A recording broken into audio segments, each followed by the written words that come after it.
If your Pixlr brush is not working, don't worry. This is usually a simple fix, and in this video I'll walk you through the most common reasons it happens and exactly how to solve them step by step. Whether your brush is not showing up, not painting where you click, or seems completely invisible, these quick checks can get you back to editing fast. And before we jump in, if this tutorial helps you out, make sure to hit the like button and subscribe for more easy software fixes just like this.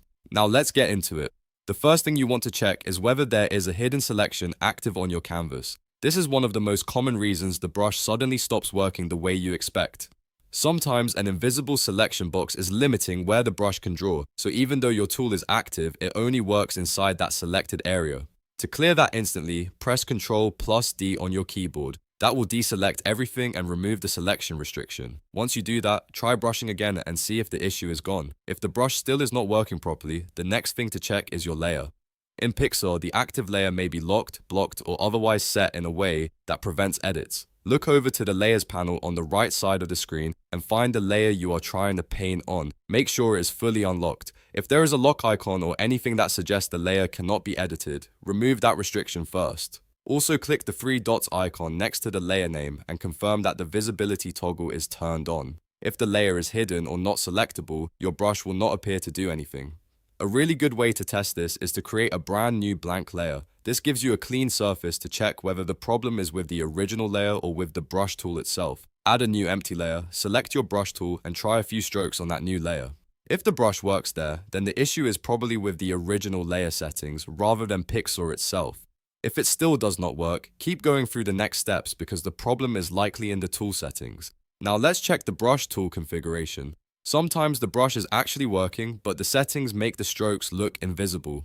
Select the brush tool from the left toolbar, then go up to the top settings panel. First, make sure the blending mode is set to normal. If it is set to something like multiply, screen, or another blend mode, the brush may not appear the way you expect. After that, turn opacity all the way up to 100%. Then make sure flow is also set to 100%. Low opacity or low flow can make the brush look like it is broken when it is really just drawing very faintly. If you are still having trouble, the issue may not be in Pixlr at all. It could be coming from your browser.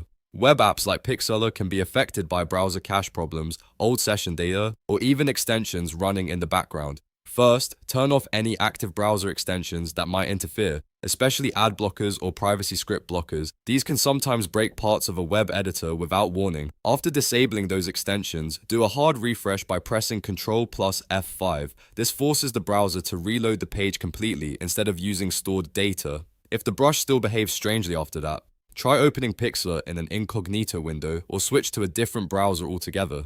That helps you figure out whether the issue is caused by your current browser setup.